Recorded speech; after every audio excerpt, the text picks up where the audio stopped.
Hello guys, welcome and welcome again to my channel. आज हम पढ़ेंगे शांति निर्माण के लिए उपयोगी साधन। तो जी सबसे पहला साधन है शक्ति संतुलन। आप देख सकते हैं। तो जी शक्ति संतुलन अंतर्राष्ट्रीय संबंधों को संतुलित करने वाला एक उपकरण है। इसका सिद्धांत यह है कि 5 या 7 बराबर के प्रमुख शक्तिशाली कार्यकर्ताओं की शक्ति तथा स्रोत इसकी शक्ति का परिणाम करते हैं। परिणाम नहीं, ये परिसीमा करते हैं।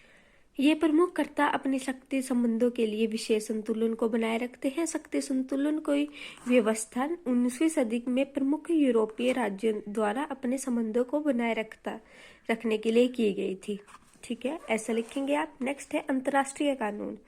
तो जी अंतर्राष्ट्रीय कानून एक ऐसी व्यवस्था है जिसके नियमों को राष्ट्रों ने स्वीकार किया है परंतु मानने के लिए बाध्य नहीं है। मीन्स के अंतर्राष्ट्रीय स्तर पर कानून बनाए गए हैं परंतु उनको मानना किसी भी राज्य के लिए अनिवार्य नहीं है। युद्ध एवं शांति में सुचारू रूप से अंतर्राष्ट्रीय संबंधों को चलाने के लिए हम व्यवस्था के पास कानूनी ढांचा है। अंतर्राष्ट्रीय संबंधों के अच्छे स्वरूप तथा युद्ध की जगह शांति के उपकरण के रूप में अंतर्राष्ट्रीय कानून महत्ता का विश्लेषण करते हुए पामर एंड पार्किस लिखते हैं, अंतर्राष्ट्रीय कानून की कमजोरी तथा उल्लंघन के प्रति सचेत होते हुए विश्व में शांति व्यवस्था के कार्य करने वाले इस प्रगति का सूचक मानते हैं। यह कागज पर शब्द लिखकर राज्यों को न्याय एवं मित्रता के मार्ग के अनुसरण करने के लिए विवश तो नहीं कर सकता परंतु यह राज्यों को साधन अवश्य उपलब्ध करवाता है जिसमें उत्तम अंतर्राष्ट्रीय संबंधों को प्राप्त कर इससे लाभ उठाया जा सकता है। अंतर्राष्ट्रीय नैतिकता। तो जी नैतिकता क्या होती है? नैतिकता होती है अच्छे गुण, ठीक है, जो हम सभी को बचपन से सिखाए जाते हैं। जिस प्रकार समाज में मानवीय व्यवस्था नियंत्रित करने के लिए नैतिकता सिद्धांत अथवा नियम होते हैं उसी प्रकार अंतर्राष्ट्रीय वातावरण में भी राज्य व्यवहार को परिसीमित करने के लिए अंतर्राष्ट्रीय नैतिकता होती है। शांति व्यवस्था बनाए रखना, बराबरी, अच्छाई, सहयोग, सभी लोगों के जीवन में और उनकी स्वतंत्रता का सामना ऐसे मूल्य हैं जिन्हें प्रत्येक राज्य को एक अच्छे मूल्यों के रूप में स्वीकार कर लेना चाहिए, उनको व्यवहारिक रूप देना चाहिए। जी फॉर एग्जाम्पल हमारी नैतिकता है कि हम किसी की स्वतंत्रता नहीं छीननी चाहिए। उसी प्रकार अंतर्राष्ट्रीय स्तर पर राज्यों की भी ये नैतिकता है कि उन्हें भी किसी की स्वतंत्रता नहीं छीननी चाहिए। ये है नैतिकता, ठीक है। बाकी आप पढ़ सकते हैं इधर से। अगर कोई समस्या है तो कमेंट सेक्शन खुला है, आप कभी भी कमेंट करके मेरे से पूछ सकते हैं। नेक्स्ट है विश्व जनमत। तो जी विश्व जनमत क्या होती है? पहले थोड़ा सा इधर से पढ़ लेते हैं फिर मैं आपको एक्सप्लेन कर देती हूँ। अंतर्राष्ट्रीय संबंधों में शांति निर्माण एक महत्वपूर्ण व्यवस्था बनकर उभरा है। संसार में शांति आंदोलन, परमाणु शस्त्रों के नियंत्रण के लिए आंदोलन, पृथ्वी के पर्यावरण संबंधी सुरक्षा के लिए शक्तिशाली तथा स्वस्थ आंदोलन के लिए ऐसे ही दूसरे आंदोलन है जिनसे विश्व जनमत अस्तित्व का पता चलता है। ये विश्व जनमत ही होता है। विश्व जनमत वो होता है जो संपूर्ण विश्व के लिए एक आवश्यकता होती है और जिसके समर्थन में संपूर्ण विश्व खड़ा होता है।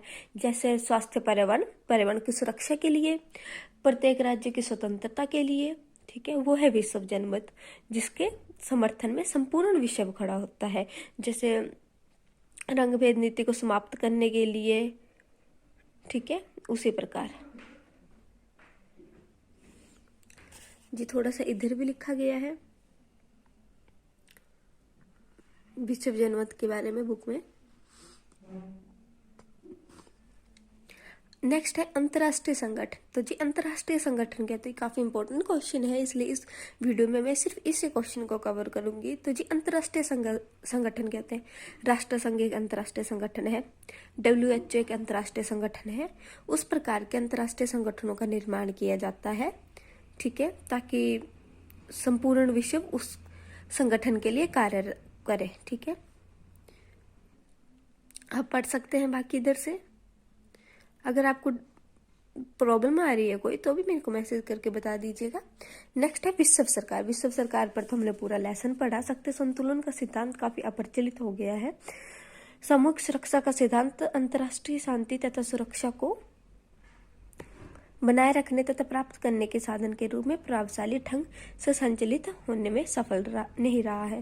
जब विश्व सरकार का निर्माण करना चाहते हैं कुछ गुट, परंतु ये कभी भी संभव नहीं है, क्योंकि संपूर्ण विश्व कभी भी एक सरकार के अंदर नहीं आ सकता, क्योंकि सभी की विचारधाराएं अलग है। और जो विश्व सरकार है उसका कोई कानून नहीं है या उसके पास कोई शक्ति नहीं है जिससे वो संपूर्ण विश्व को अपने अंदर ले सके। मीन्स कि विश्व जो राज्य है उनकी अपनी इच्छा है कि वो अंदर आना चाहे या ना आना चाहे, परंतु ये धारणा है उसकी समीक्षा हम नहीं कर सकते। कुछ इस प्रकार ही बोल सकती हूँ मैं तो। ठीक है, नेक्स्ट है विरोध समाधान के शांतिपूर्ण साधनों का उपयोग। राष्ट्रों के मध्य शक्ति के लिए संघर्ष में विरोध तथा सहयोग दोनों विद्यमान रहते हैं। सभी राष्ट्रों में राष्ट्रीय हित ना तो पूर्णतः विरोधी न ही पूर्णतः सहयोगी है। इसी कारण अंतर्राष्ट्रीय संबंधों में सहयोग तथा विरोध दोनों लगातार विद्यमान रहते ही हैं। झगड़ों में संलग्न राज्य में झगड़ों की उत्पत्ति इसी विरोध के कारण समय पर होती है।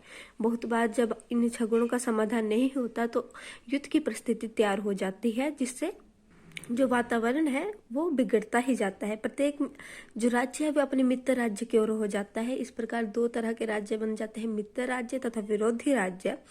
ठीक है, झगड़ों का समाधान ना होना परिस्थितियों से युद्ध होने के लिए अवसर उत्पन्न होते हैं। उन्हें समाप्त अथवा कम करने के लिए आवश्यक है कि झगड़ों के समाधान के लिए शांतिपूर्ण साधनों, समझौता, वार्तालाप का उपयोग किया जाए। नेक्स्ट है कूटनीति। अंतर्राष्ट्रीय सुरक्षा की उत्तम रूप से तथा उत्तम ढंग से सुरक्षित करने के लिए मैकेथनों कूटनीति का सर्वोत्तम साधन आपसी मेल मिलाप तथा समझौते द्वारा शांति मानता है।